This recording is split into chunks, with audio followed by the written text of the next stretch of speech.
So let's get started.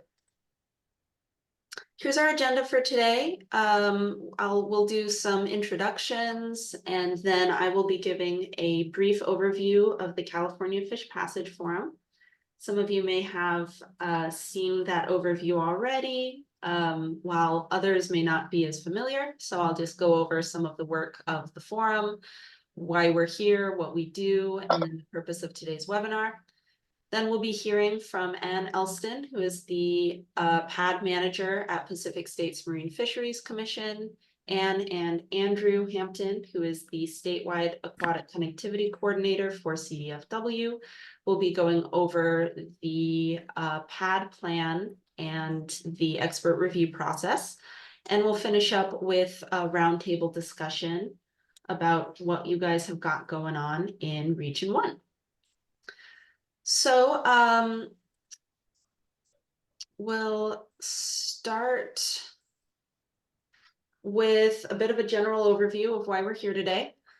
I would love to take you through some of the resources available through the California Fish Passage Forum to help advance fish passage restoration across the state. And then we're going to hop into learning about the expert review process to review and add to non-Caltrans records of barriers in anadromous waterways in the Passage Assessment Database, focusing on the North Coast waterways flowing into the Pacific Ocean, such as the Klamath and other major watersheds in the area. And then we'll have the opportunity to discuss our priorities, projects, and successes, as well as issues that we encounter in advancing fish passage projects in Region 1. The PAD expert review process has been broken up by CDFW regions. We've been working from south to north. So we've already done this webinar for regions 4, 3, and 2. Those are available on YouTube and on the California Fish Passage Forum website. And then today we'll be kind of focusing on this coastal side of Region 1. This shape is, kind of an approximate. I just kind of doodled some of the counties that we're going to be discussing today. Though if you are from outside that region in the blue circle, you are absolutely still welcome here today, and we're happy to have you. So to start out with some introductions, if you have not yet done so, and you are from Region 1 coastal area, we would love you to fill out this Google form where you will let us know what watersheds are of your expertise. So I'm going to go, Anne, do you mind just popping that link in the chat? Yeah, I'll do that. That would be wonderful. Yeah, you don't have to do that during the webinar today. If you'd rather focus on the presentations, you're welcome to do so. But we would ask you to do that, probably within the day or two, just before you forget. It's pretty short. All we're asking for is for you to identify what regions you're the most familiar with so that we can expedite the expert review process and make it as efficient as possible. So I'm just going to pop here into the chat. And I would love to hear who you are and from what area you are hailing.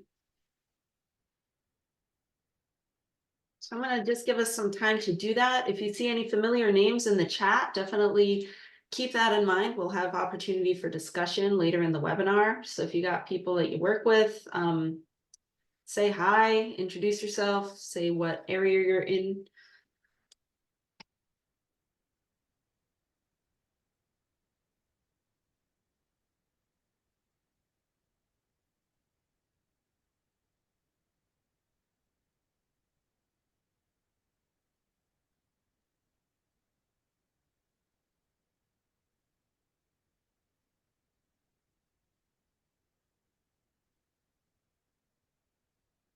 So it doesn't get lost, I just also added the Google form link into the chat.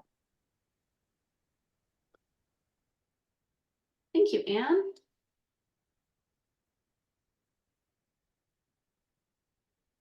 We'll probably pop that in again later as well, so we'll pepper that in from time to time. I'd recommend just opening up that form so that you can do it when you have some time. I see we've got some folks from NOAA Fisheries. Looks like we've got a few folks working out of the Eel River area. Siskiyou Resource Conservation District, Trout Unlimited, State Parks, CDFW, Sonoma RCD, Smith River. We've got quite a few RCD folks in today. Thank you guys very much for being here. CDFW Coastal Timber Conservation Program. Oh, awesome.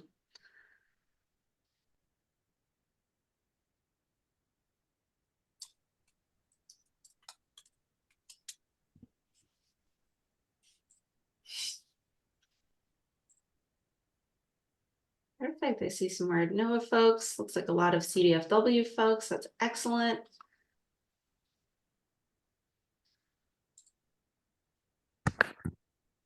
Well, thank you guys all for being here today. We really appreciate it. I'll just say, someone just entered the entered the meeting. Matt, if you want to just, what we were doing is just in the chat, introducing ourselves. Feel free to do that when you have a chance. Perfect. And then, Anne, when I'm going through and doing my presentation, do you mind, as people come into the waiting room, can you just admit them? Does that work? Yes, I've been doing that so far. Oh, perfect. Good. I'm glad.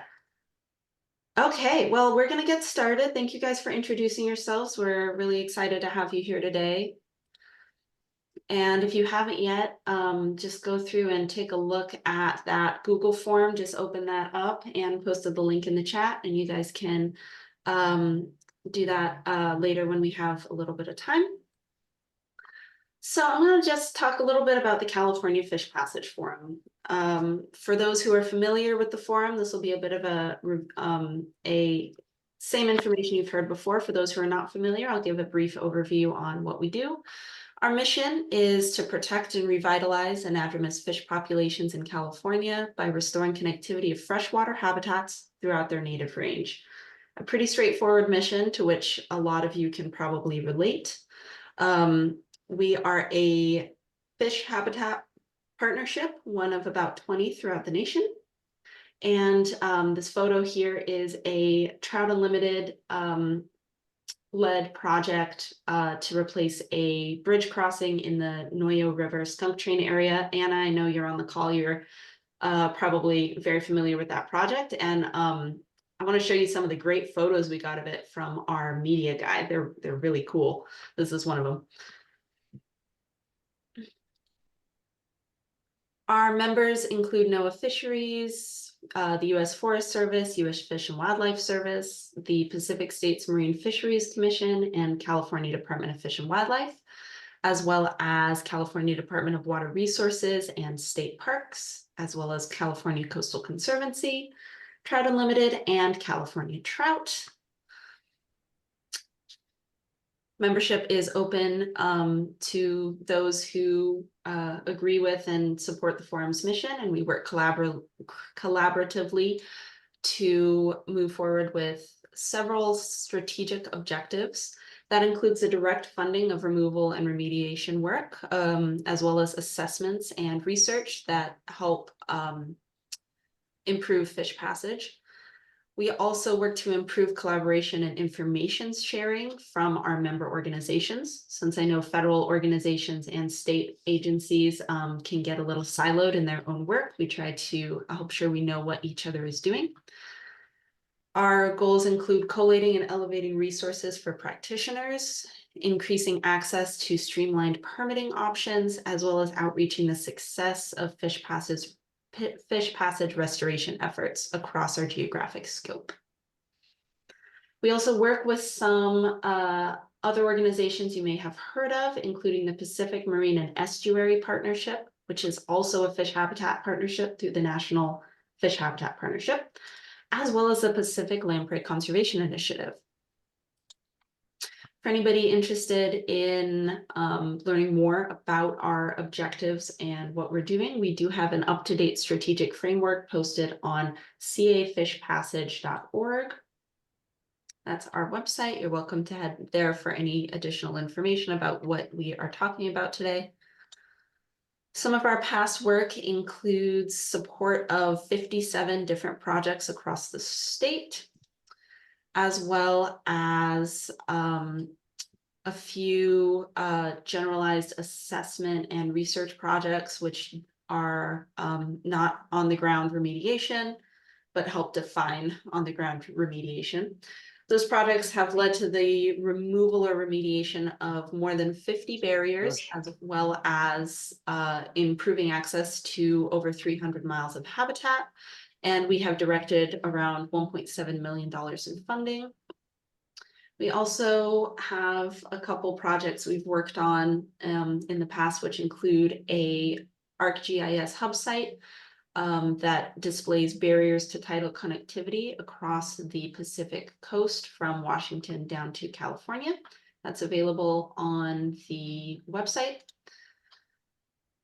We also have done some reporting of fish passage related work, including funding a report of monitoring methods across the state by Ross Taylor and Associates, as well as created a quick form to assess fish passage barrier removal performance pre and post implementation. That's also available on the website. We meet periodically. Our next meeting is going to be in Sacramento in November, and we'll keep people posted about those details. We'll include a field day and site visit, as well as kind of some interesting events. And for anybody interested, you can hear more about that by signing up to our newsletter at cafishpassage.org. If you look up California Fish Passage Forum, you'll reach us, and there's a newsletter opt-in down at the bottom. I promise not to spam your inbox. I also wanted to go over some of the funding available through the California Fish Passage Forum. We do award about $250,000 to $350,000 total in funding annually through the National Fish Habitat Partnership.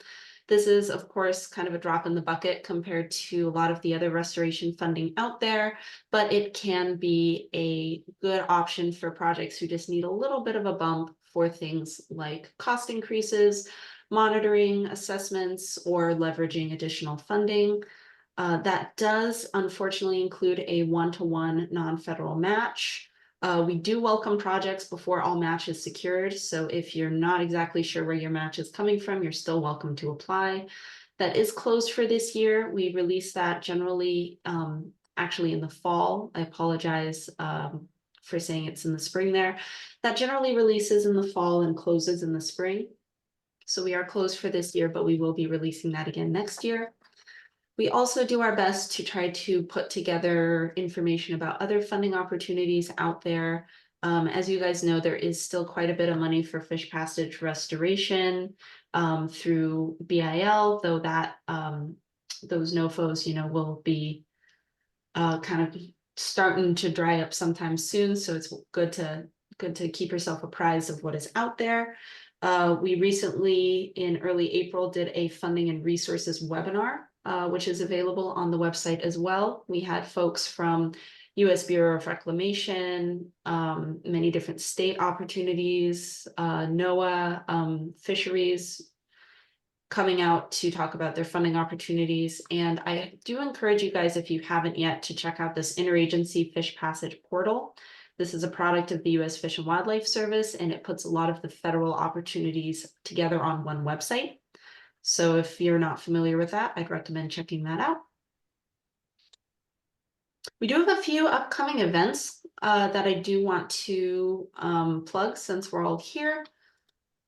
The first one I just did in order of proximity is happening next week, actually, for World Fish Migration Day, which is on May 25th. That's this coming next Saturday. The day before, on Friday, May 24th, we're going to be hosting a friendly and fun little happy hour and trivia. I would love to get some more registrants for this. We're pretty low. I understand it's hard pressed, giving some of your precious time to a non-work event. However, I wrote some pretty good trivia questions and I'm pretty excited about them. So I would love to get some fish passage experts on so I can try to stump you. So it's going to be a team-based trivia. We'll have as many teams as we need to make it a little fun and competitive, depending on how many registrants we get. So if you've got some people from your office and you want to take it a little easy on next Friday from 3:30 to 4:30 p.m., we'd love to see you and do some networking, some celebrating of World Fish Migration Day, as well as quiz ourselves about passage restoration and anadromous fish ecology. The meeting registration is on the website. Our other event, which you guys may be interested in or have people in your network who are interested in, is our next webinar for the Passage Assessment Database. Like I said, we're focusing on the coastal area of Region 1 today, but on Thursday, June 13th, from 10 a.m. to 12 p.m., we'll be focusing on the inland side on the Sacramento River Basin.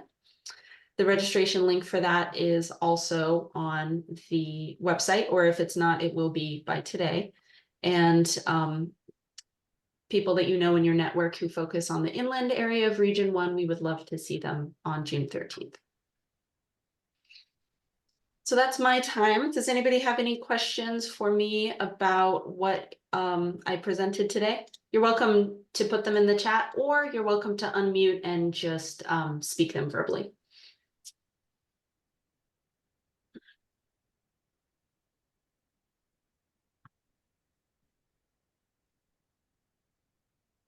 From Linda Miller, BIL is bipartisan infrastructure law.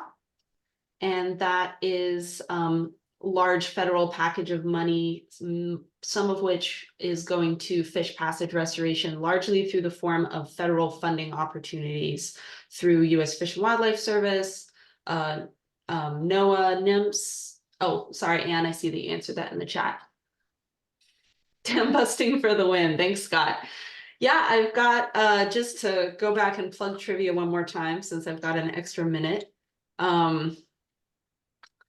Yeah, I've got some questions in there about the physiological transition into anadromy. I've got questions about silt buildup behind the Klamath dams. I've got questions about notable moments in California fish passage restoration, and I'm pretty excited about it. So I've only got a few registrants so far for trivia, so I'm hoping to pump up those numbers. Does anybody else have anything to add before we keep going?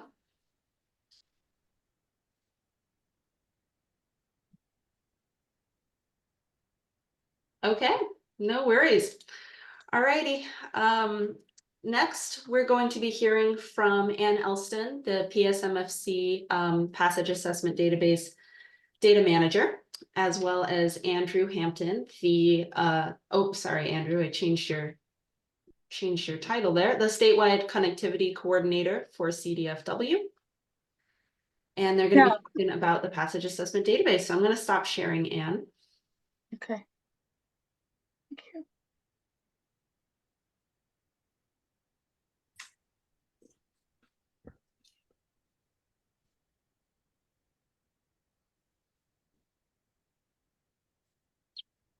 So just to introduce myself, I'm Ann Elston. I work for Pacific States Marine Fisheries Commission, and I manage the Passage Assessment Database. Oh,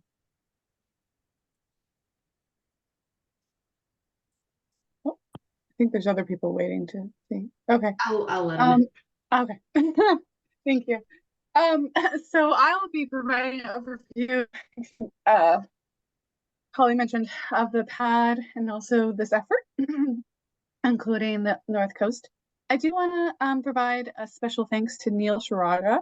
He's not here today. He previously was a PAD assistant for with Pacific States Marine Fisheries Commission. He was working on this effort. And his last day was on Friday. He now works for the state. And he did a lot of work to implement the PAD plan and create this PowerPoint and others like it. So PAD, statewide inventory of fish passage assessment across the state, largely in non-diverse waters. It was created in 2002, basically over 2 decades ago, and it largely focused on the coast. It's then been now expanded into the inland, Central Valley, and up into the Klamath. And there's over 26,000 records at this moment. It entirely relies on information from outside sources, assessments, and other reports and information. So that includes agencies, organizations, tribes, consultants, and many others, many of you who are on the call today. So thank you for participating. So passage assessments, they vary and they're collected as single assessments conducted at a particular site structure. Also broader scale assessments conducted throughout watershed. I've been on a meeting at the same time. I get you, man. I get you. Are you guys heading out soon? In a bit. I mean, it's been an hour since they told me they're going to give me an email. Okay, thank you. So there's also assessments based on structure ownership, such as Caltrans, and throughout the state, basically, but on their California highway system. So in addition, protocols vary from less rigorous professional judgment to more rigorous hydraulic modeling. In between, you have rapid assessment protocols. Basically, it determines whether it's not a barrier or needs further analysis. These locations are further analyzed through red, green, gray filters. The CDFW ones primarily used for salmonids, whereas the U.S. Forest Service one, they have different filters for different species. The green, move this for a minute and point out, the green is not a barrier, red a complete barrier, although conservative, and gray needs further analysis, typically through a hydraulic model.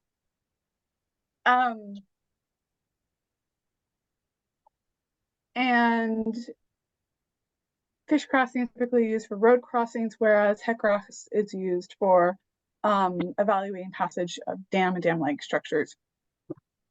Both, though, determine the percent or predict the percent possibility for each species and life stage that are evaluated for that crossing. So PAD includes both anthropogenic and natural features. You have some examples here, not very few. You have a concrete channel, a dam, and a waterfall. And potential and confirmed obstacles, as I mentioned, there are locations that still need further analysis. Those would be the potential obstacles. And non-barriers, and total barriers, typically non-barriers are ones that have been assessed as not a barrier at the time. And can change over time though. Barriers at specific flows are those what we refer to as temporal barriers. And to certain species and or life stages, we refer to that as partial barriers in the PAD. And we track remediations. So the status of the treatment, whether it's planned, design stage, in construction, which we call ongoing, or completed. And diversions, this wasn't added at the beginning of the PAD, but it's been in the PAD for over a decade. And we basically decipher whether they're screened or unscreened, but we have other information on the diversion as provided. Diversions, I will say, the surveys at least have been mostly focused on the Central Valley as well as the Delta. But we do have some information on the North Coast, and more information if that's what you can provide during your expert review. Okay, there's lots of information in the PAD. This is what I consider the most critical. The type of structure and site, I mentioned a few examples. Others include road crossings. I'll show a few more examples in the next few slides. Barrier status, as I mentioned, is it a known barrier, total, temporal, partial, not a barrier, needs further analysis like unknown. A protocol used for assessing the barrier status, so you can see whether it was less rigorous professional judgment used or fish crossing or something in between. Treatment information, besides tracking the treatment status, for those that are completed, we track when it was completed, what was done, and in some cases, who was responsible or what organizations were responsible for the treatment. Location, of course, it's important to know where it is on the landscape, and all of this is required in order to update the pad. The rest of the information is not required, but is at this time, but is really critical, important, such as ownership, to know if it's privately owned by a state or federal agency. Some examples. Also species and life stages. That's really important for prioritization efforts, and we've definitely populated a lot more of that. I will say that PAD has been primarily focused on salmonids, so in many cases, some locations just say multiple salmonids. In some cases, they actually specify whether and what degree there are barriers to coho, steelhead, and chinook. And in other cases, we have some information on barriers to Pacific lamprey, so anadromous prawns, and then a little bit of sturgeon. But anything you can provide is great. And in addition, we have information on non-anadromous species too, as provided. So habitat quality and quantity. This is where it's also very important for prioritization. We have a little bit of this really in the notes, contained in the notes field.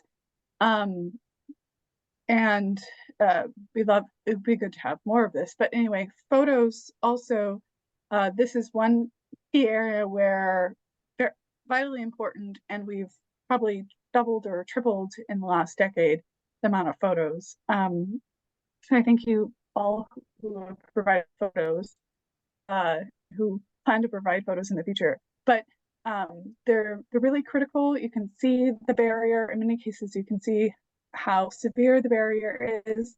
And especially if you have photos of different flows, we have some of those. And they tell a story, especially for the remediated sites, such as this example. You have a double culvert replaced with a bridge. And we were even provided a link to a video of adult salmonid swimming upstream afterwards in the pad.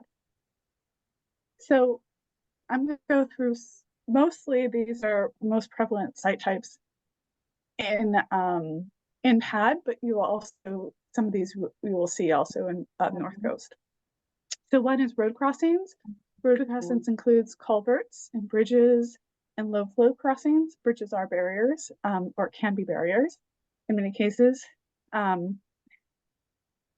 example, if they have an apron, or there can be other reasons, some other obstacle or constraint they have, right, a passage constraint. So we also have large and small dams, large and small diversions as well. And again, we decipher whether it's screened or not. We have non-structural. Those are basically our natural barriers. They include falls, but they also include gradients. Utility crossings, not prevalent, but you will see them throughout the state. They are important to understand that they're, oftentimes, what does it take to treat that?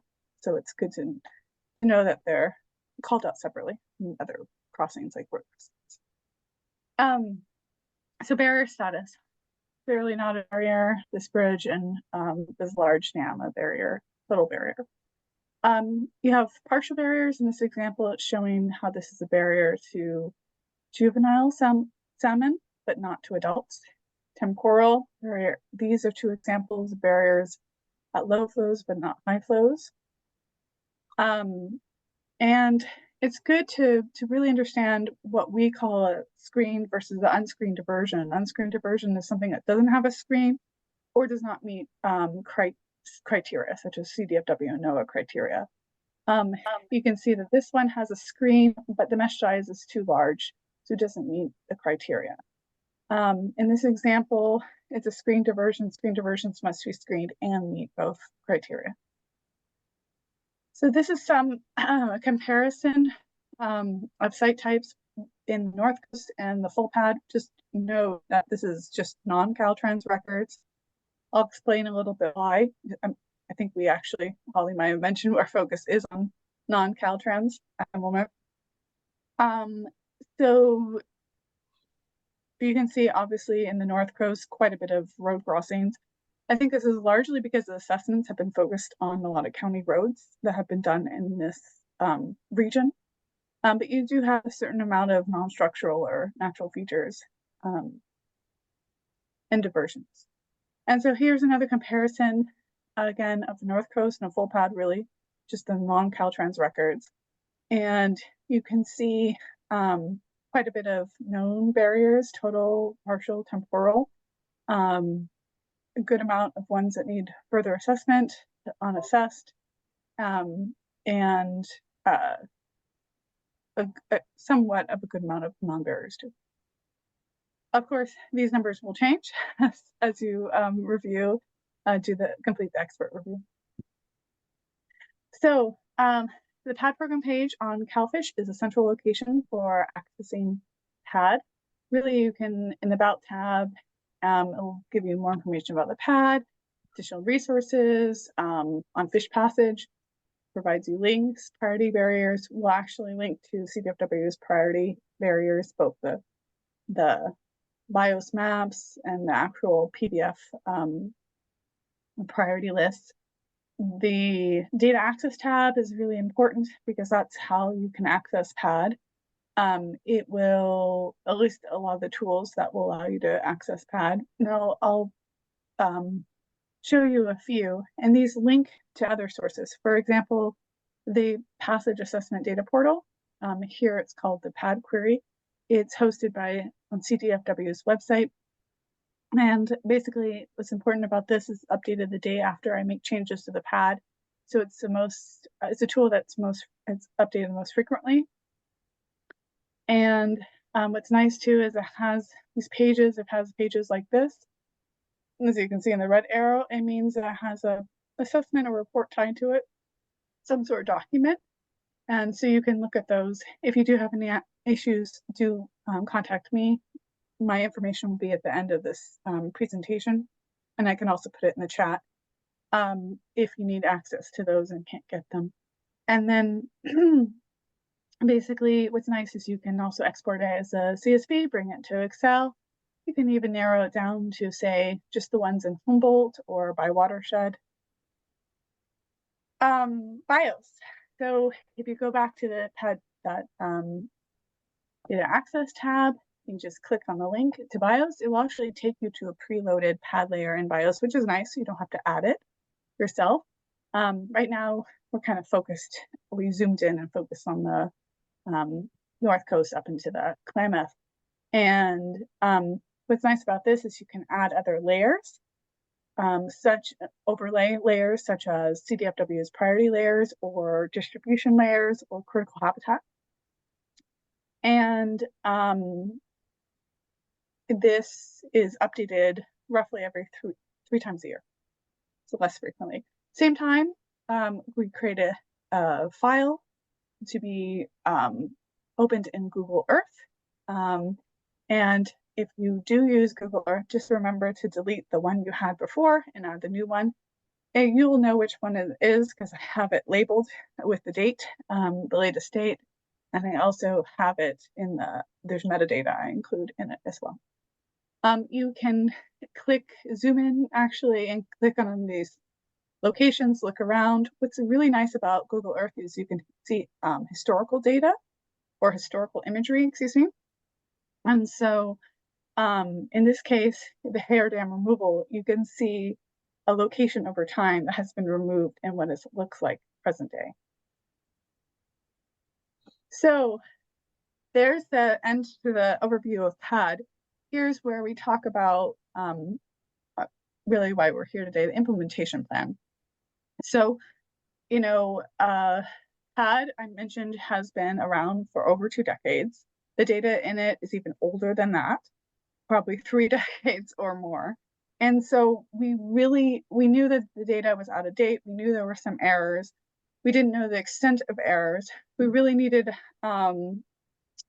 to develop a strategy in order to review and update the entire state as much as possible. So that's what the PAD implementation plan is, a strategy to review and update PAD. I created it, got input created with CDFW. Sorry, excuse me about that.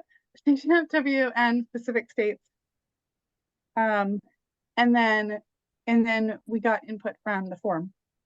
It's meant to be and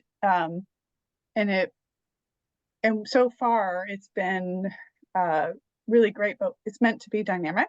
So one of the things is we did actually make a change. So in region 5, for example, we didn't hold a webinar, and we found that by the time we got to region 4, we really needed a webinar, because that would hopefully get more people interested and help garner more review of the pad.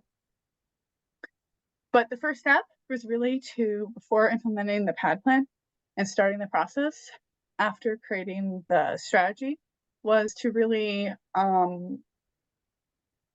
review the data standards and methodology document. We put them together and we updated them, again with input from the forum. And that was published, and then afterwards we started implementing the plan. It's a 2-step process, basically a desktop review and an expert review. The desktop review is really meant, it was myself and Neil and also others, some who are on this call today. Mark Gard was involved, other forum members were involved. Specifically, Mark Gard went through and he updated a lot of the, he works for CDFW, updated a lot of the, where the stream names and downstream names were null blank. So that helped us a lot. He also updated a lot of where the dams were listed as unknown or unassessed. And so the desktop review, basically, it was meant for mainly those without on-ground knowledge, mainly Neil and myself, local knowledge, to update the pad as we could, so that the experts didn't have to do as much updating, like spelling error changes to stream names, things like that. We tried to make it as consistent as possible. I'll explain more of the details in next few slides.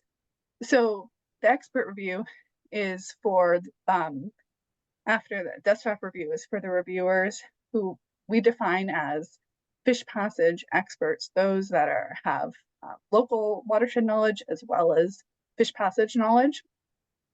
And they review it. That's the last of the review, and then it gets updated in the pad. And one of the things about the desktop review has been mainly reviewed in ArcGIS, although we have done some in Excel, mostly spelling and other consistency issues. So we've identified potential duplicates, checked and corrected some locations as we could, corrected the stream and downstream names, also checking them. So I mentioned this consistency, making sure spelling and spelling differences were corrected first, and then comparing them to hydrography layers. So what we have for the North Coast is we've identified about 5% potential duplicate records, a little over 15% stream name issues and corrections. And this is a graph of the results across the regions. Certainly, we didn't include region 5 in this, but we did complete region 5. But also we haven't gotten to region 1 inland, which is the Sacramento River Basin, because we just haven't done it. It's our scheduled meeting is for a month out. So hopefully by the next webinar, we'll have that done. But as you can see for the North Coast, largely a lot of stream name changes, a little bit of potential duplicates identified. So our expert review, Holly mentioned going south to north. Really, I think what was mentioned why was because there wasn't, there's a lot more information known in the north, not as much known in the south. So I wanted to start in the south and head north. We are focused again on non-Caltrans locations, and I'll explain a little bit why. It's because Caltrans in the last several years have been really beefing up their assessments across the state, and they've also been creating fish passage advisory committees to help both prioritize where these assessments occur, but also help prioritize locations for remediation. And all of that information, assessments, as well as that prioritization information, or at least information that comes out of the priorities, maybe updates to the pad, come back into the pad. And we also decided, in many cases, we wanted to really focus on the priority watersheds, identifying the recovery plans. And the reason for that was because we thought there would be more knowledge about those, and those are more important watersheds. So focus is on the core watersheds, also the priority and candidate watersheds for reintroduction. So in that case, we do actually go all the way up into the Klamath, above some of the dams slated for removal. And the next two slides will actually show all the watersheds where our focus is for the North Coast. We go all the way down to the Garcia River. And this is the form I put in the chat. Takes matters of minutes to fill in just your information and contact information. What watersheds you have expertise in, low, medium, high. And then if you, at the end, if you have anything to add, like some of these are larger watersheds, if you have worked only in a portion of the watershed, above a dam, below a dam, or east and west, something like that, you can explain that. And, I want to say thank you for all of those who've already filled it out. I will say we had 29 responses when I looked yesterday. That's the highest we've had for a webinar, which is great. I will say North Coast covers a lot of ground, so we probably need more responses. We'll look at that soon, and if you have time after the webinar, please fill it in if you haven't already. Oh.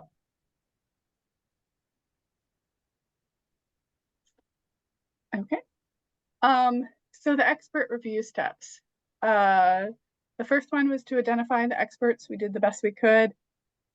If we might have missed some people, please go ahead. If you think there's anyone that you know of that you don't either see on the call or should be included, go ahead and put that in the chat now. It would be great. Or you can just email me afterwards. My contact information is going to be at the end of this presentation of PowerPoint. And then we hold a webinar afterwards.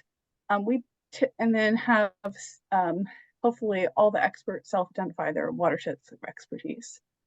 And then we develop materials.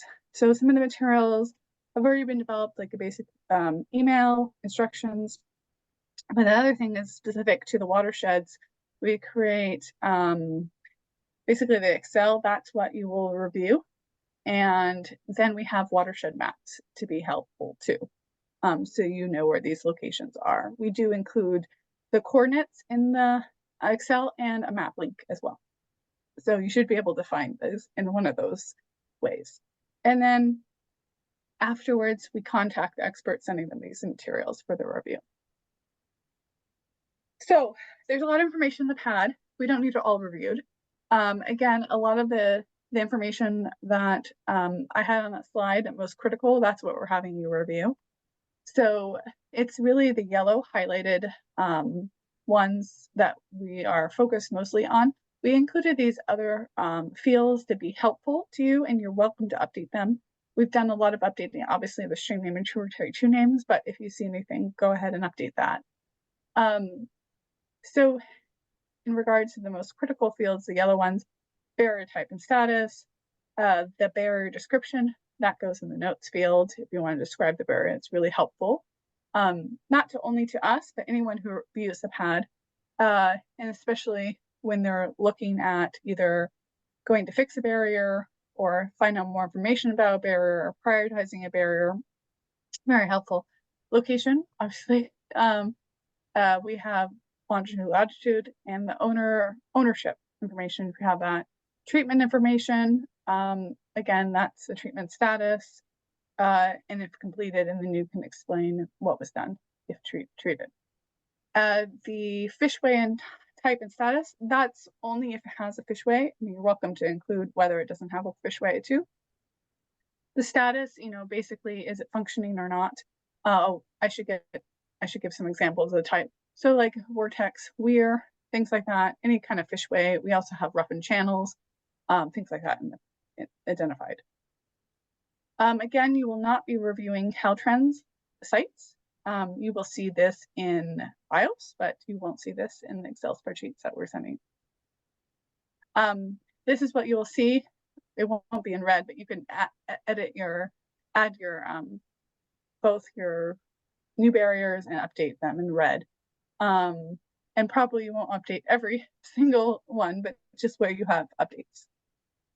And what's nice is this has drop-down options and fields.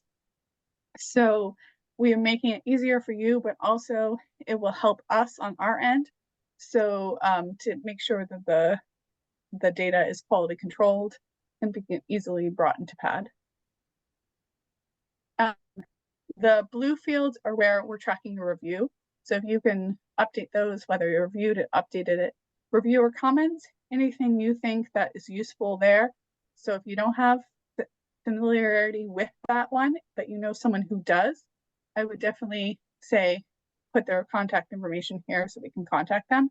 Another useful thing in the reviewer comments is just, you know, maybe it hasn't been seen in 10 years, you're not sure of the status, things we can follow up later. I mean, this is to also update the PAD, but whatever whatever is unknown, basically, we can follow up later at some point. It might be a PAD plan 2.0 or something. Okay, so I actually will be presenting the next two slides on prioritization, but the person to contact about these, Andrew is the one who puts these together, really. He gets information, Andrew Hampton, who you heard from earlier, and you'll see the contact information at the end of this, for him, the end of this presentation. But he is, basically he gets his information from the regions, comes with priorities. They rank it on the following criteria. He compiles it into a large list and then narrows it down to the top priorities and publishes those. I think generally every year now, he publishes both a fish passage priority list as well as a diversion list for screening. Both are available on the fisheries branch webpage, and you can link, I think you can link directly from the PowerPoint there. But if not, Holly can include that link as well. But so basically, these are the 8 criteria used. I won't go through all of them, but basically likelihood to improve fish migration, willing partners, so landowners within a core population, importance within the watershed, and if it's an eco-regional significant watershed. Again, if you have any questions, please reach out to Andrew. So besides these are PDF lists. You can also see the information in BIOS. It'll be pretty much the same that you see in the CDFW list, the site name, the county, the river or watershed, and the PAD ID.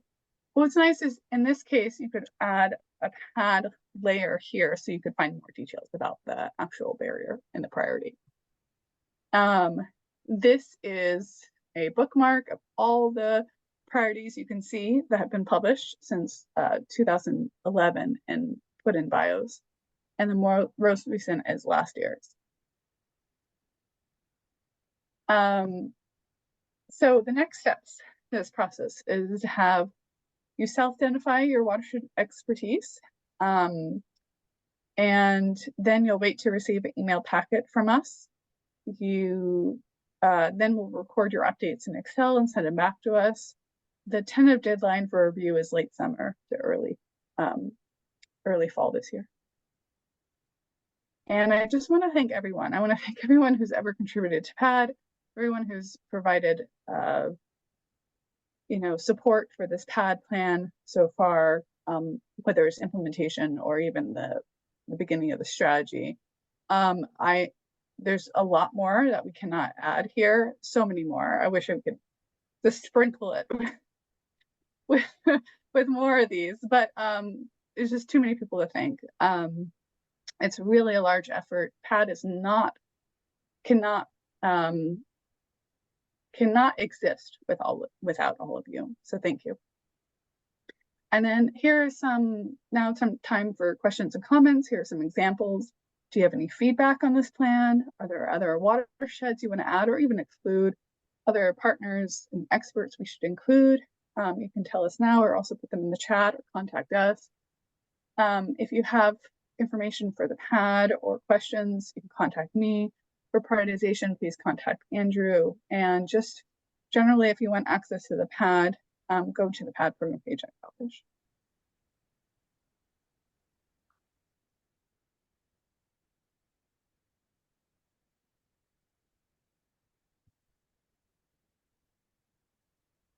I think I would start things off with a question for the group. This is Holly Steindorf, the host for today, and I'm interested in who here has used the pad in their work before. Have you either added data to the pad, been part of a prior expert review, or have you gotten data out of the pad for use in your day-to-day? Do you want people to raise their hand? Or how are you? I feel like we can just say it out loud. If you raise your Okay. hand, I would just call on you. So just feel free to shout it out. Good question, Ann. Hi, everybody. My name's Jack Henry. I work for CDFW and Timberland Conservation Branch. I work in Mendocino and Humboldt counties, and I use the pad almost weekly when reviewing timber harvest plans.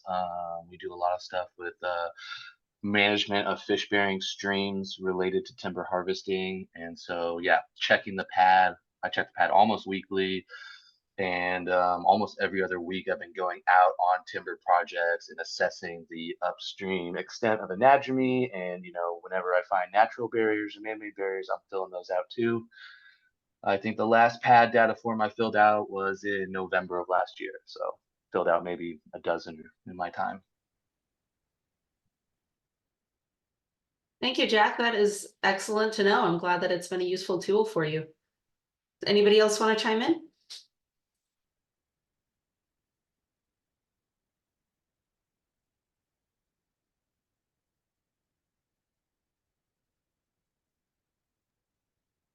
Holly, quick question for Andrew, just on prioritization. Does his prioritizing matrix overlap with the Caltrans prioritizations at all, or are they completely separate? Hey, thanks, Garrett. Good question. So our prioritizations that we make for passage and diversion, those lists are actually created independently within CDFW with CDFW regional biologists. We don't at this time actually coordinate with Caltrans on those. Caltrans has their own priorities. That isn't to say that these priorities may or may not overlap. But yeah, at this time, it's just CDFW priorities being made in-house and then published annually. I know there is some talk about more coordination amongst these lists because it seems like there's quite a few of them out there. And I know kind of look out for what the forum has in store for the future here as far as priority list being collated and whatnot. But yeah, if you have any other questions, feel free to reach out. Those should be coming out around the beginning part of the year. Excellent. Thank you.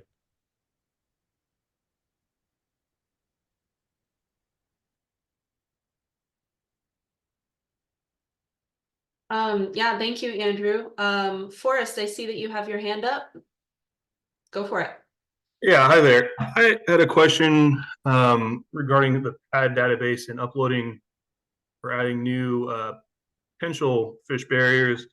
In my times in the woods on the North Coast on private and public property, mainly U.S. Forest Service lands, there's been a lot of times where I've been in an area, not necessarily for work, and in pretty remote areas of the U.S. Forest Service lands, that I've kind of wondered if it's a fish barrier or not.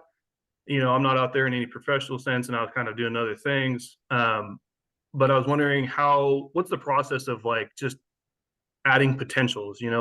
Is this a barrier or is it not? Or, creating a registry for people to go out and look at, newly identified ones that may have not been looked at in the past.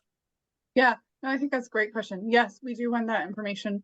I don't know if you don't want to make a professional judgment call, that's fine. You could just, if you're not sure what they are, that's fine. You can call it, we'll just list it as unknown or unassessed, typically unassessed. If it hasn't had a formal assessment, you just, a lot of times what I didn't mention was we did a whole GIS analysis for Caltrans to identify what locations needed assessment or further assessment. And those that didn't have assessment, we just put a point on the map and called it unassessed until it was assessed. So yes, those are great to identify because at least they're on our radar to know, or someone's radar to know that those needs a formal assessment. Did I answer your question? Yeah, Okay. it answers my question. Yeah, I just have a lot in the back of my mind that I've seen and I just wasn't able to assess, but yeah, it would be great. It'd be good to know about. I think some of them, there's so many U.S. Forest Service roads out there in the Trinity National Forest and Six Rivers. Okay. And there's a lot out there. I have another question regarding funding. I know you can get grant work for fish passage, kind of remediation.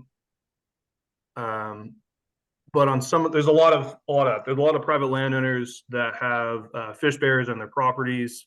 It could have been a pond that was created a long time ago that has now been determined to be a fish barrier. And some of them are pretty large fish barriers that would require significant amount of work, not just doing a bridge or a culvert because they're pond related. I was wondering, what funding is there for that and what resources should landowners like that reach out to kind of see what they can do or what funding assistance they could get. Well, I'll let Holly or Andrew or anyone else on this call might know respond. Thanks, Anne. Yeah, Forrest, that's an excellent question. We've definitely had some applications into the forum from landowners trying to mitigate barriers on their properties, and it's a pretty big lift, especially for those not directly involved in the grant seeking and project management world. So I may call on a few people that I know are in the audience today, so keep your ears perked up. But I would say there are a few organizations out there who can provide grant assistance as well as collate some funding opportunities. Two that kind of come to mind for me would be Garrett with Environmental Policy Innovation Center, as well as Anna Halligan, who's with Trout Unlimited. People are welcome to, apply individually as landowners, but I think especially if you're dealing with a complex structure or dealing with something that's going to be really expensive to mitigate, getting in touch with an organization who can help you is going to be huge. Yeah, do you guys have anything else to add for Forrest's question?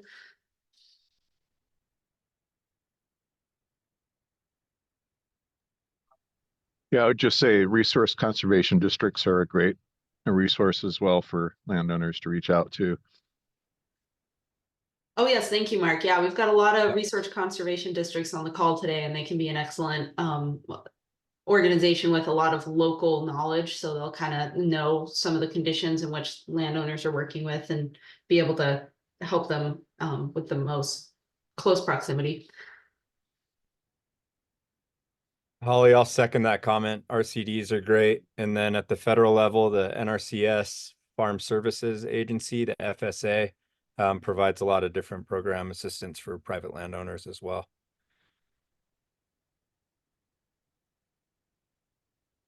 Excellent. Thank you, Garrett.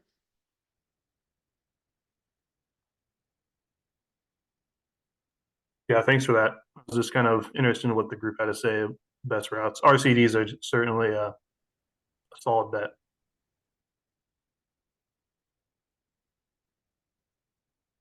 I have the same question come up with some of the wine country owners, landowners that are interested in conservation projects, and what funding they can leverage. So if folks have any other ideas or interest, please feel free to reach out. But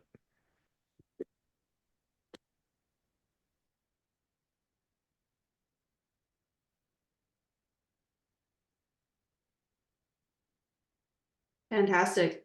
Yeah, I know that we do have quite a few different folks from RCDs here on the call today. I, would be interested to hear if private property remediations do make up a good amount of your work or your solicitations for work, I suppose, or if a lot of that also is from municipalities or cities in which your district works.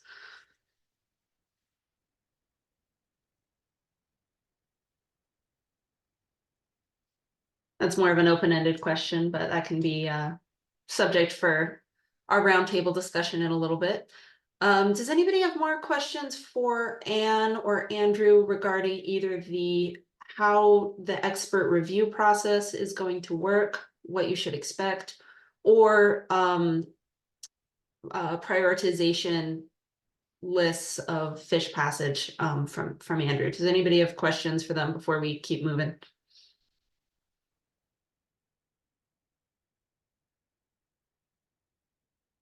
Forrest, go ahead.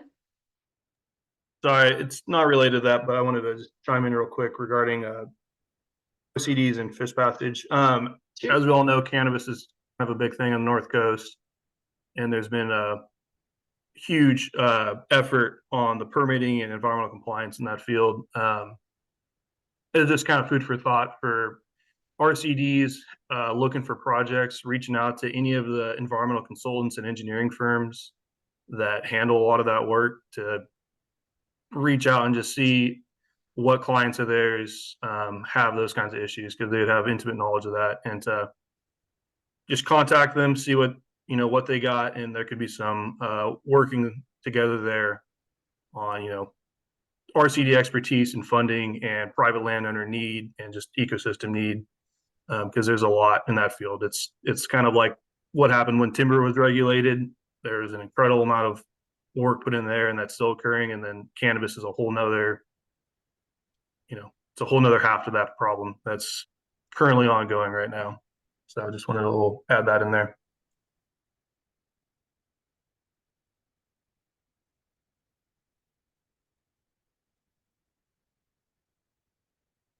Greg, I see you have your hand raised. Go ahead.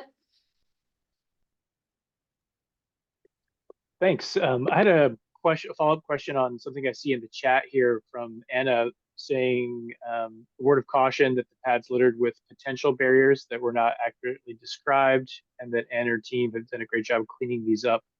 How I've discovered the same thing, and yeah, that some things that might be mapped as no full barrier are based off of calculations, and the actual presence of suitable habitat may or may not have been addressed in that original evaluation, and other scenarios. So how are these potential barriers being how is that being reflected in PAD? Well, yeah, I think you bring up two important pieces actually, Greg. One is you had an example of say a total barrier that might not, there might be errors in the database, right? That someone put a professional judgment or something a long time ago. So how that's being dealt with is this expert review. This is a chance for you to update it, if you know how that needs updating. You can even flag it if you're not sure, but we can downgrade it to something else. But or like whether it's not a barrier or this unknown or unassessed. So I think what Anna was referring to about the thank you for bringing that up, the ones that have the potential barriers that maybe haven't been assessed, goes back to the question that we initially had, which was, I saw a barrier on forest land. I'm not sure it's I don't know what it is. Can we add it to the pad? And the answer is yes. And I think one thing is, you're right, we don't want to litter the pad, and probably have added quite a bit of these potential barriers, basically through this GIS analysis, mostly on the California highway system, but there's others in there. Like, I think there's some that I wonder about whether they're like really limits to anatomy based on GIS. This is the opportunity time to clean it up through this expert review. We can go back and clean it up even further. But I think it's also important to still include these potential barriers because I know that there have been projects being done upstream of these locations. These have been identified in the pad as a potential. They were never assessed. They really should be assessed prior to, the downstream ones should be really assessed prior to doing any work. And there was a example down in Southern California where they did all this upstream work, then discovered, oh, well, this one was identified in pad because it was identified in assessment, but they couldn't get to it. But they did describe, the way they described it sounded like it was a significant barrier. So it turned out that was the limiting factor and they had to go back and fix that one.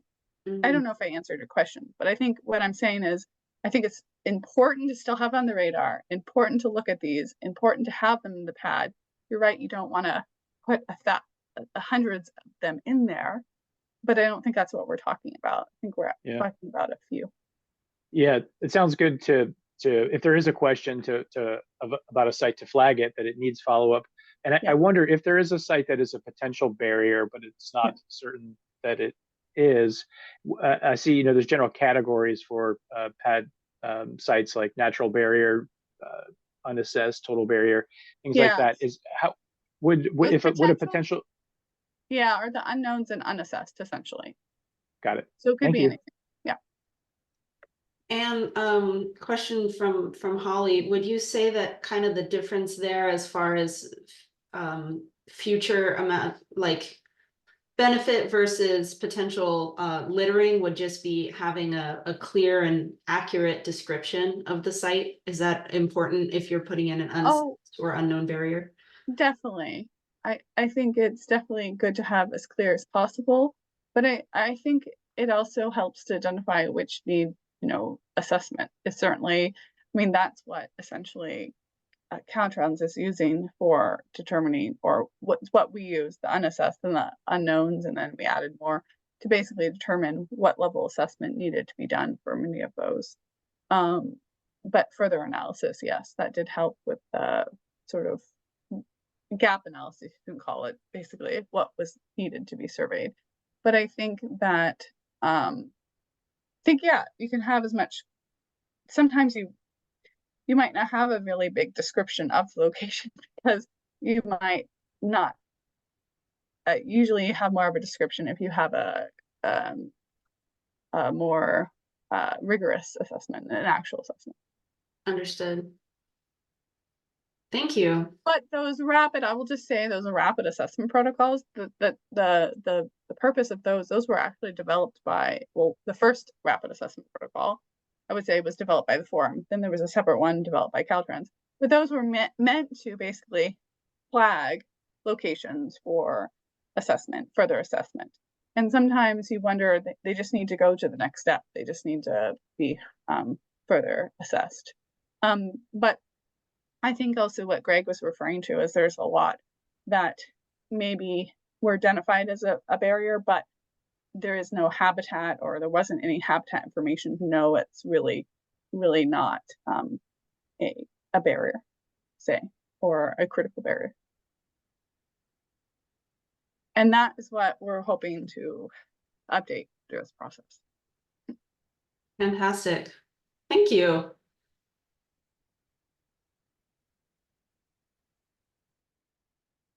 All right. Well, like Anne mentioned, feel free to contact yourself or Andrew with questions kind of related to what you've heard today about expert review. Their contact information is in the chat, and you can expect to receive an emailed packet with information, including the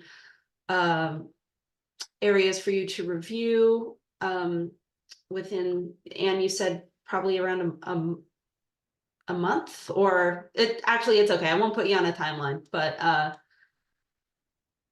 when, I guess, do you feel like you might send out information for expert review.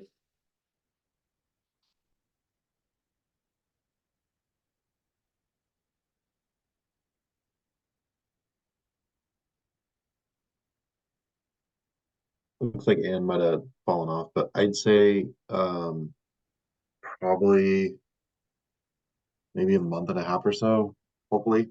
We've got another webinar that we're planning on hosting in about a month, so we're kind of busy. But yeah, I'd say circle back in about a month and a half. Sounds good. Thank you, Andrew. So we've made it through almost all of our agenda items. We've heard about the pad plan effort. What I'd love to do now is move into our roundtable discussion about what you guys have got going on. A big part of these webinars also is the opportunity for collaboration and networking with other people working in your same region. We can go into, anything you guys feel is relevant, but I will put us up a couple prompts just to get the conversation going. The plan here, we've got, a little under an hour left, and we can take that time to discuss priorities, projects, and successes, as well as issues that you guys are encountering in advancing your projects. Part one, I would say, let's just talk about what we've got going on, activities and successes. Part two, we can talk about issues.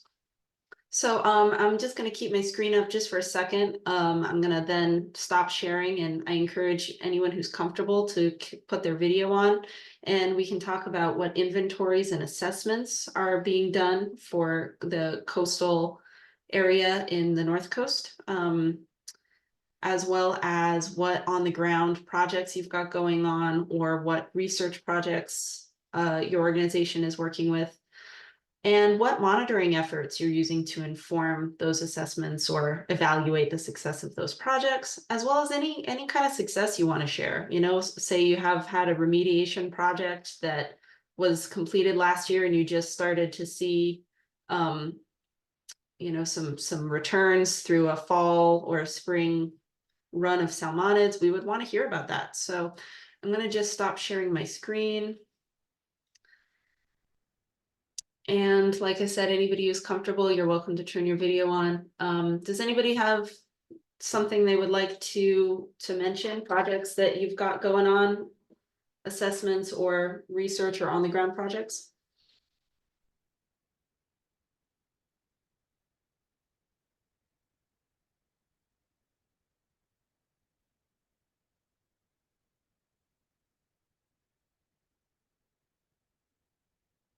And I forgot to ask you earlier, Forrest, if you're still on the call, what organization are you with?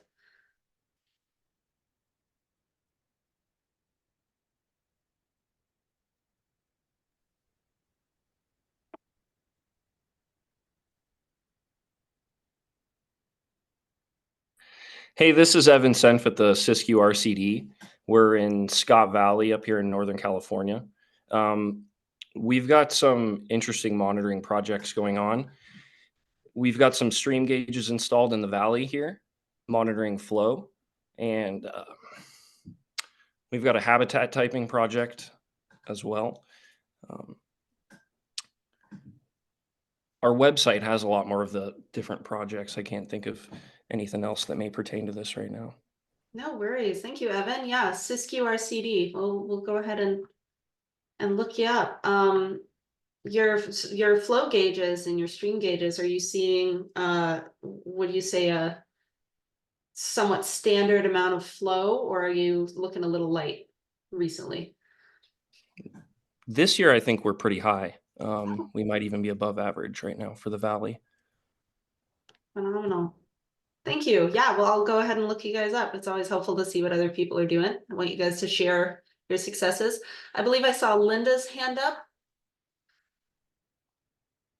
Hi, thank you. I'm not sure why I have this weird thing on my lens right now, but hi everybody. So just, this is a super basic question. How, and maybe, I'm sorry, I've been multitasking. So maybe you went over this, but how can we add info to the database as I see the data portal? It's through the data portal and there's just all the varying ways to be able to do that? To look by point or, yeah, or can we add or how, anyway, sorry. I'm gonna let Anne, the pad data manager, answer that one. Oh, great question. Yeah, we actually used to have a tool to add them. Unfortunately, we don't have that anymore. But you could do a couple of things. You could, if you have assessment, you can send me that. It's preferred.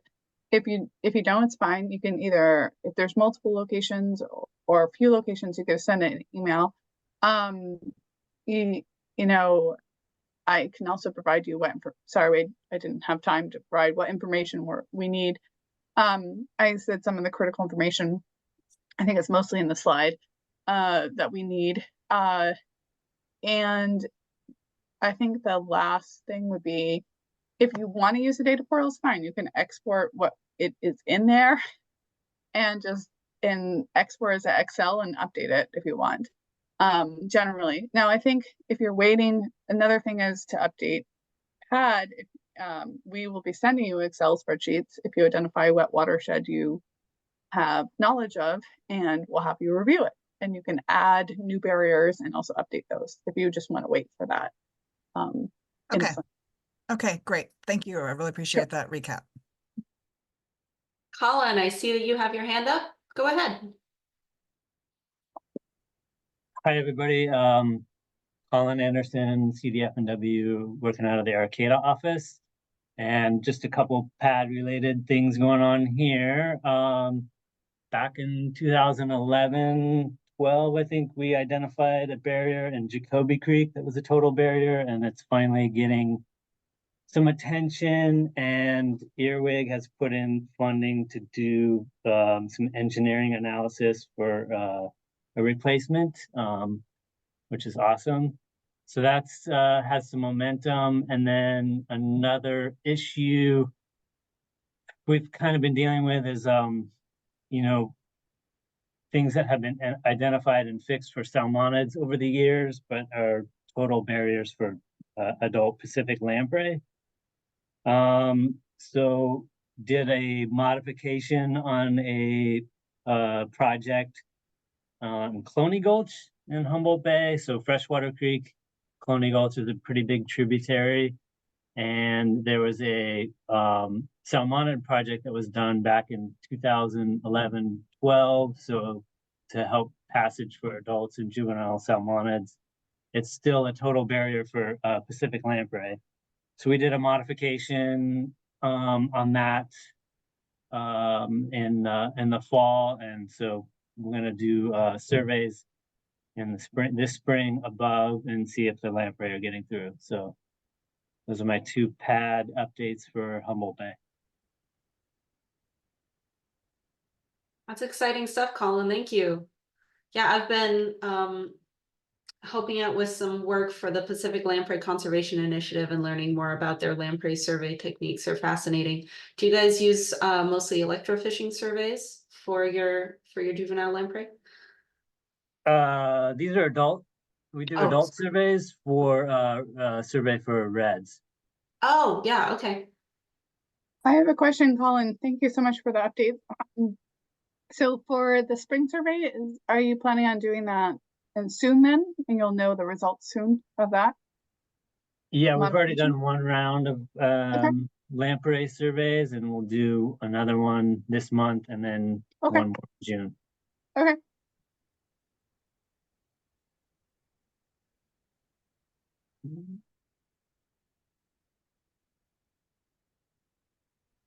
Josh, I see you have your hand raised. Go ahead. And introduce yourself, and that goes to everybody. Say who you are before you Sure. Yeah, I'm Josh Abel. I'm a fish biologist for the Eel River Basin on the Mendocino National Forest. The Potter Valley project's right in the middle of our management unit. So basically everything upstream, as dam removal becomes more and more certain, is managed by the Mendocino National Forest. So, over the years in between, we're really working hard to just assess potential habitat above the dams, through the lens of Chinook, steelhead, and Pacific lamprey.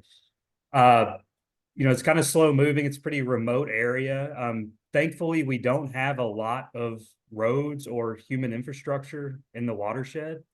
That being said, we do have, it's an upper watershed, pretty unstable. We have a lot of boulder roughs that are definitely low flow barriers.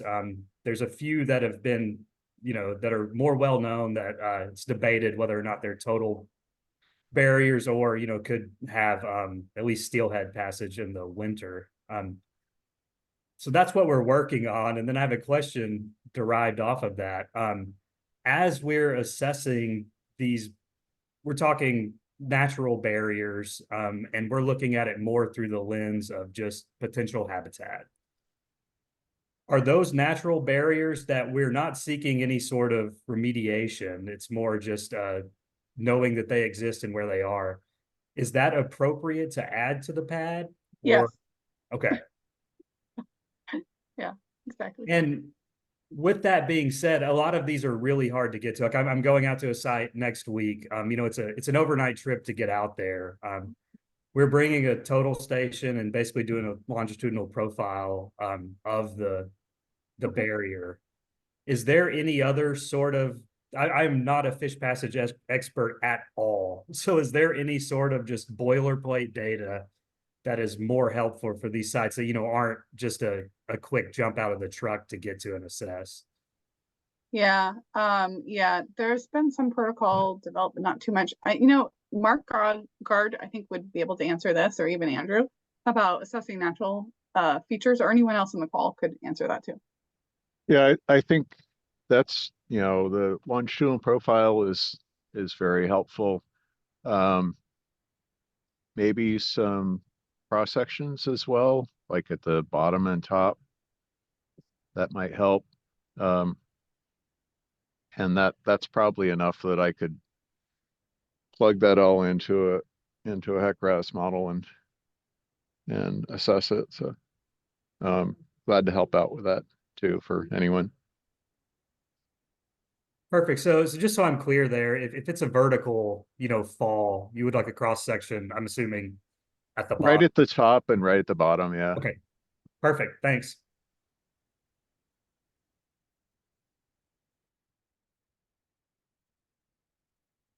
Hey, Josh, this is Scott Grayson with Friends of the Eel. I just want to note that those kinds of barriers are important on the Van Dusen and other parts of the eel as well. And from my perspective, at least, I think it's pretty important that we keep track not only of what they are, where they are, but how they're changing, and how they react in different flow conditions. Because it's pretty clear that there are, especially summer steelhead, above those barriers at times, and the kind of data y'all are collecting there is going to be really crucial. Yeah, and that's the other thing I didn't mention, but is important in that upper watershed, is a lot of those barriers are also the upstream barrier to Sacramento pike minnow.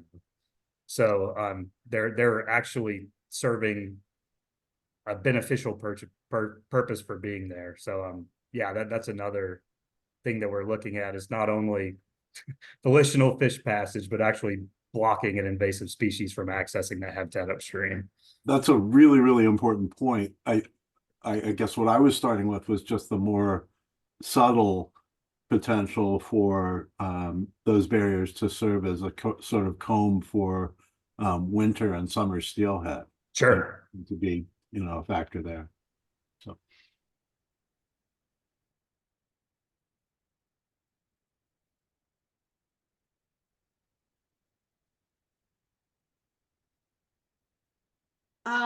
And you mentioned some of the rapid assessment protocols developed first by the forum, and then by CDFW.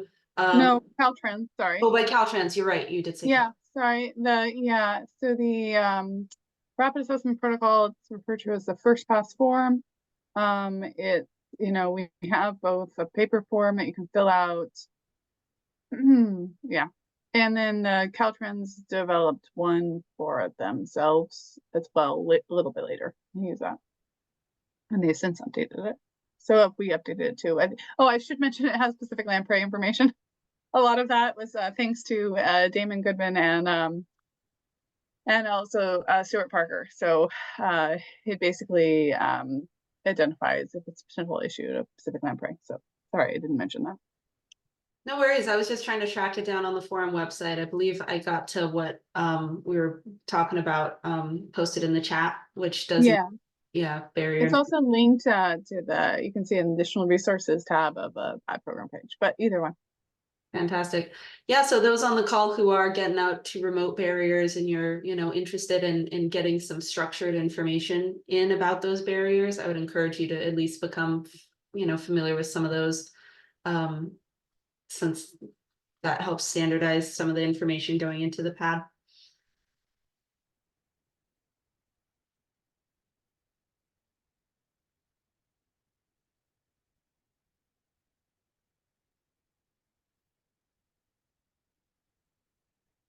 Awesome. So just to kind of keep the prompt going for what people have got going on, obviously getting any kind of remediation project off the ground is a big administrative lift as well as a financial lift. So any of the projects that you guys are working on right now, what I would be interested to hear are some of the issues that you're encountering moving your project forward. Are you guys having issues applying for and finding funding? Does it tend to be, is permitting kind of your first large hurdle or something that you're getting hung up on a lot?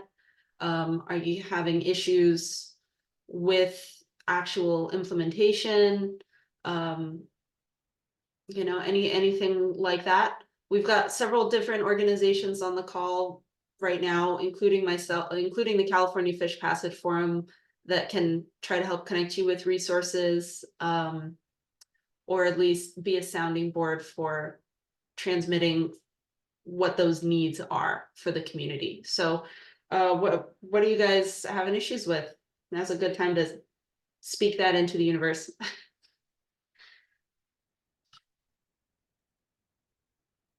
Josh, go ahead.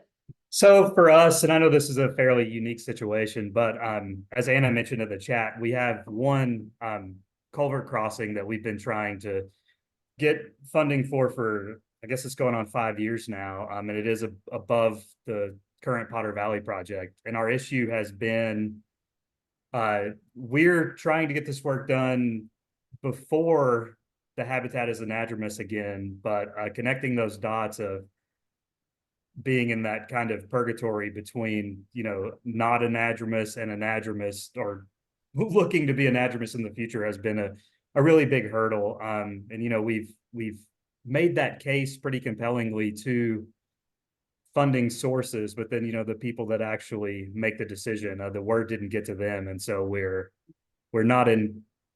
in competition for funding that's specified for anadromous waters, but in the end have been denied because it's not anadromous, if that makes sense. I know Southern California has the same issue with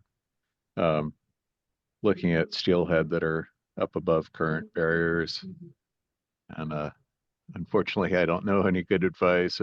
Something like a watershed plan that lays everything out, and maybe that'll help. But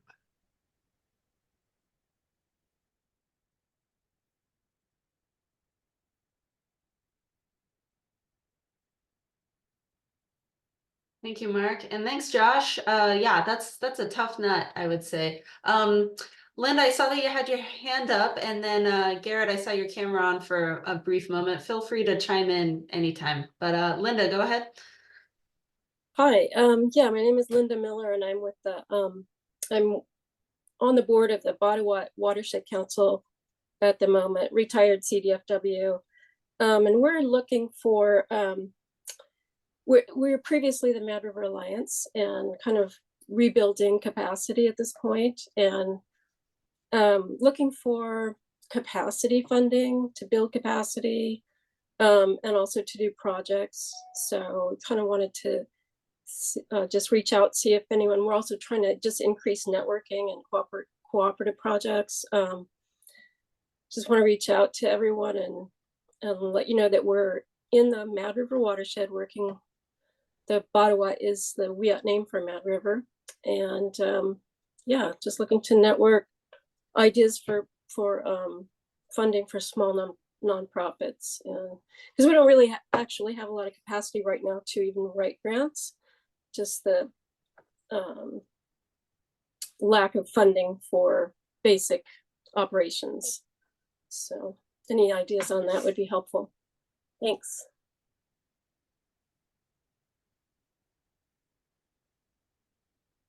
Thank you, Linda.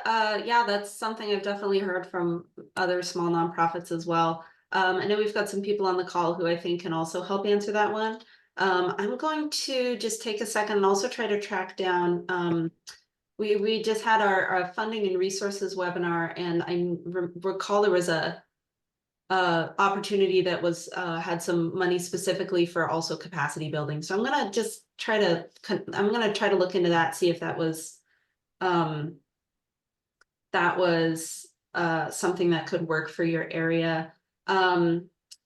Garrett, I'm still going to loop you in. Linda was just mentioning that her organization is trying to really do some capacity building, and they really need to start kind of from the bottom up and trying to get some assistance with building organizational capacity, administrative duties, so that they can then work on projects. Linda, I'm just kind of paraphrasing to Garrett. Feel free to let me know if I missed anything. No, that's great. I mean, we do have a little bit of experience with some grants. We had a DWA grant that's in process. We've run into a few stumbling blocks on that that has delayed that project, but yeah, you summarized that pretty well. Thanks. Linda, happy to chime in. I work for the Environmental Policy Innovation Center, and we provide pro bono technical assistance for fish passage projects. Originally, we were focused on the Federal Highways Culvert AOP program that's limited to anadromous fish, but we've since been able to expand to leverage any and all funding sources for fish barrier removals. And I can assist. We can jump on a call and discuss offline privately, but for others that are interested, if you have any rural communities or small entities, tribes in particular, rural underserved communities, we're prioritizing that need assistance in project development. I can provide the application development and support, and a lot of what I do, similar to Holly, is just resource coordination and understanding who can contribute where.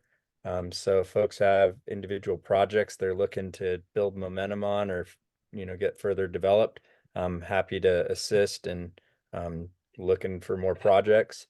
And then relating to Josh's comment with the Forest Service, we are looking to see if there's an opportunity in the North Coast region to pursue or develop a pilot program to remove or replace culverts in particular at the watershed or national forest scale, potentially. The Forest Service has a massive amount of culverts and barriers that they maintain nationally, and over half of them are deemed to be barriers for aquatic organism passage. And so we're trying to implement pay for success contracting, where they can allocate a given amount of funding for a particular national forest or watershed, and ultimately replace dozens, or ideally hundreds, but we'll start with dozens of culverts, rather than trying to go in and do one or two or a small handful of projects, and really try to limit the equipment mobilization fees and come up with a per unit cost. Something we're developing for next year, but trying to find the ideal national forest or watershed.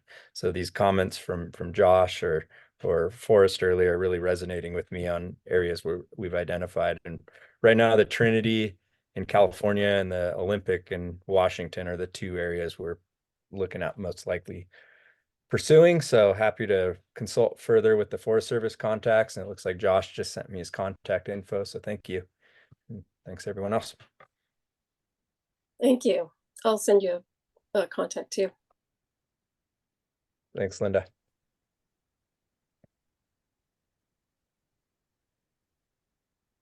Yeah, something that I'll touch base with you also, Garrett, is I've been in touch with Alex Jones, who's working on the Culvert AOP program from Federal Highways Administration, and trying to get the word out about a NOFO that's going to be coming out for, I think, like a 5-year round of funding. And he asked for some collaboration in getting the word out about that. So we'll be hosting a webinar for that, and we might link up some information about that as well.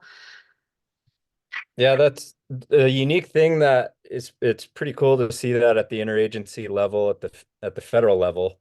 But Fish and Wildlife Service has now hired 5 regional liaisons to help support that Culvert AOP program, largely because there's $1 billion there, and DOT typically hasn't directly administered projects. So leveraging Fish and Wildlife Service is one angle. They're trying to strengthen that program through the interagency task force.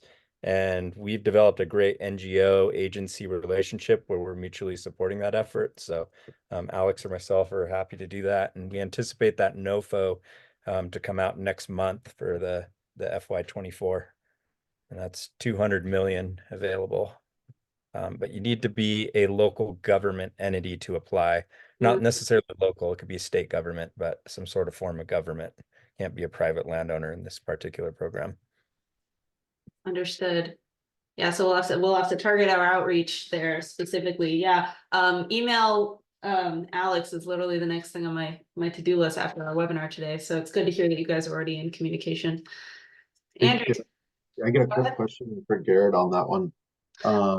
Do you know, does that money, is that that one is, you said 200 million for California or for projects? Do you know what the limit size is? Like how much can you ask for one project on that? You're muted. you're on mute, just so you know. Sorry about that. Thank you. The minimum is 10,000, and there is no cap. I don't believe. If it is, it's 10 million plus. But I don't believe there's a cap because some of these federal highways projects are quite massive. There's a Southern California project right now that they're looking, $43 million crossing. So large projects.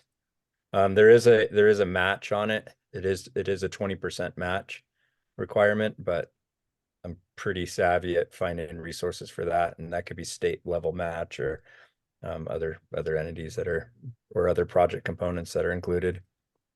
And do you know how long it takes, how long that money is to get paid out? I had read something that had to be, you needed capital to start it. Is that true? You would need capital for the potentially for the cost match, but they are providing incremental installments of the program. It's not like 100% reimbursement after project closeout.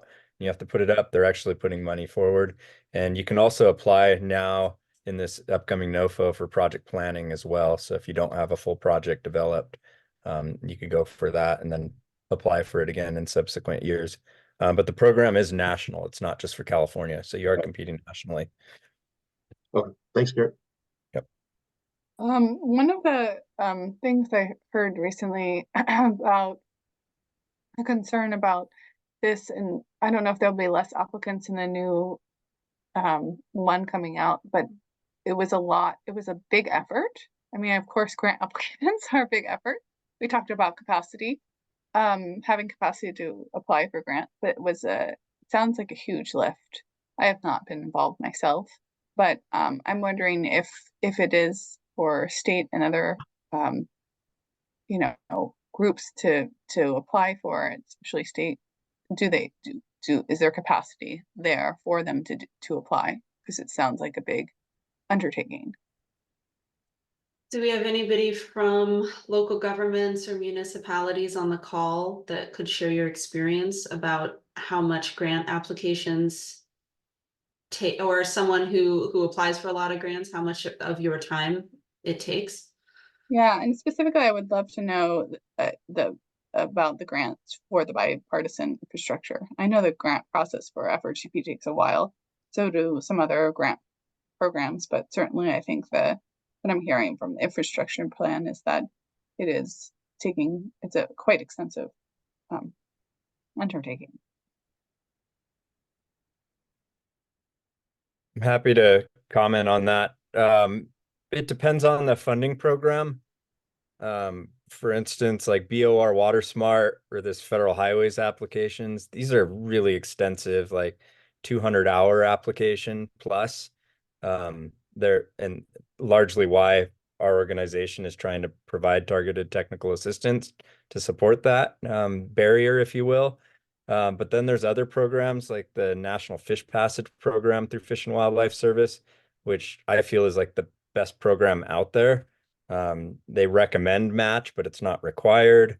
The ease of entry is limited to a 1 to 2 page letter of interest discussing your project, proposing the costs, the amounts, miles open, fish, and partners. And it's relatively easy. And then you're reviewed at the regional level and invited to submit a full application. And even that full application's 4 to 5 pages, which half are just yes, no answers. So that's the other end of the spectrum where you can, that's less than 20 hours on an application of that caliber. So it really depends on what program you're going to pursue, and largely those are barriers to accessing funding. So we're trying to streamline some of those programs and even make that NFPP program even better and create more opportunities for people to strengthen their applications.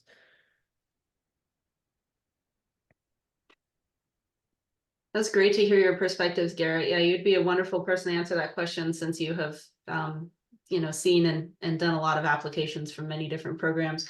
I know that there's interest and I think general consensus to adopt the early letter of intent process so that people can get a gauge on how their project will perform before putting in that 200 hours. So that's good to hear.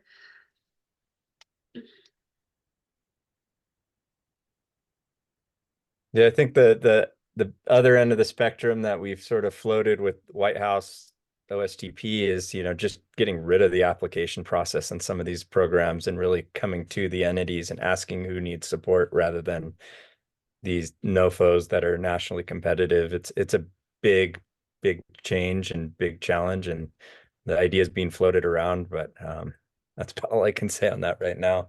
It's just an issue that, folks have all these great projects, but funding them is a whole nother beast. And then permitting them is another challenge. So where can we streamline this process? Yeah. Thanks. I'll stop talking. Yeah, your input is very valuable. Thank you for being here, Garrett. Yeah, so now is the time. We've got a lot of great people on the call today, a lot of people from various organizations, and now's a good time. If you're working on a project and you're like, I need a recommendation for a good soil geomorphologist, or how are you guys handling this issue? I'm running into this. If you haven't piped up yet and you got something on your mind, feel free to shout it out. Metaphorically, feel free to say it calmly.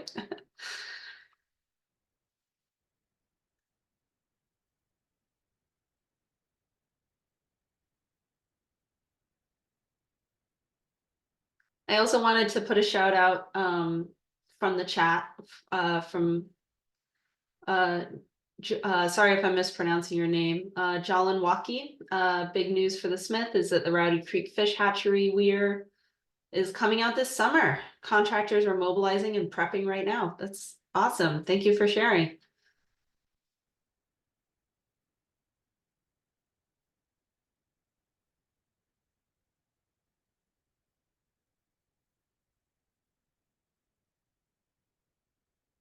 Another piece of information from the chat from Scott Grayson is that PG&E intention is for the removal of Scott and Cape Horn dams to be the fastest dam removal project on record.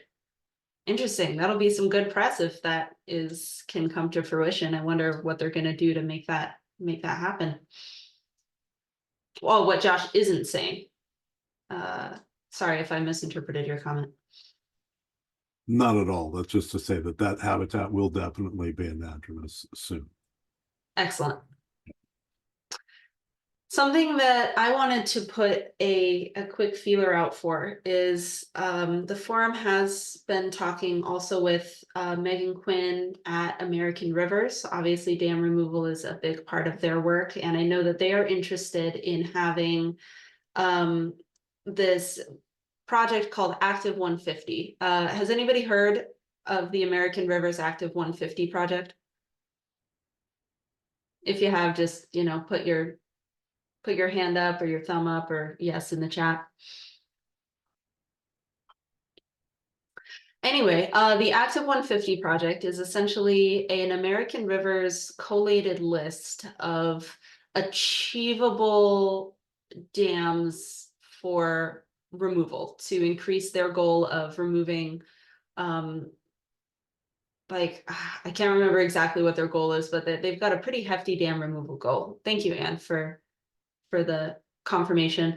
So they're going to be compiling this rolling list of dams which could be used to help focus removal efforts by taking what's essentially the low-hanging fruit first. So this is something you'll see from the California Fish Passage Forum in the future. We're going to be, I think, helping them a little bit with this effort in soliciting some expert information similar to the Passage Assessment Database review regarding what dams you guys are aware of in your watersheds that could be good candidates for removal, either based on their head height, type of ownership, landowner interest or enthusiasm, as well as their status. You know, if they're, of course, high hazard dams are a whole nother thing, but if there's like a low head dam that a landowner would be interested in having removed, that's something that American Rivers wants to know about. So that's something you guys will be hearing about in the future. I'd recommend anybody who's not already on our mailing list to sign up for that, because that's how I'll get a lot of the information out about potential events related to things we've talked about today. Anne, go ahead. Yeah, I'll just say they a little bit about that effort. I think that they are picking about 150 ones right now. They're going to narrow that down about what's feasible and things like that. They'll as and what can be done now. And then once they have gone through that, they'll, you know, those priorities will become reprioritized later, and they'll try to create more of a list to try to knock out all the small dams. I will also say there's another effort similar, so just so you're all aware, you might be aware of a large dam removal prioritization effort through UC Berkeley.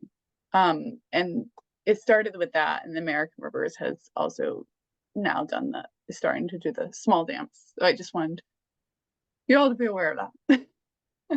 And that's throughout the state, both of those efforts. That's excellent, Anne. Thank you. I actually wasn't aware of the UC Berkeley large dam prioritization list, so that's yeah, cool. It's referred to as the TAC group. And we can talk offline too, Holly, but I think they're close to, Mark is actually in that group, I believe, but I think they're close to a prioritized list. They might still be doing some work, but they're pretty close, I think.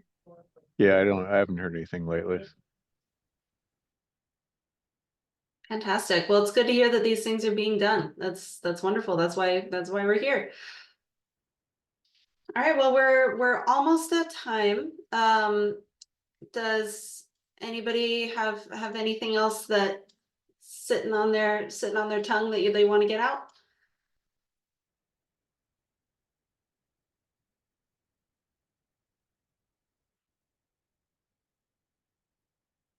All right, I just put the URL for the California Fish Passage Forum website in the chat. I would recommend at least opting into our newsletter. Like I said, I promise not to spam your inbox. I've got a lot of other things on my plate, so creating emails is not something I'm going to be doing all the time. That's a good way to get the word out about some of our upcoming events. Thank you, Linda, for putting your contact information in the chat. This is an excellent networking opportunity. And Linda, I'm going to connect yourself, me, and Garrett together so we can talk about some resources that the Badu Watershed Council can use to help build your capacity there. Final thing that I want to share is a thank you for being here today. And we'll distribute materials to you for expert review of watersheds. Please fill out that Google form if you have not yet, identifying what watersheds are your areas of expertise.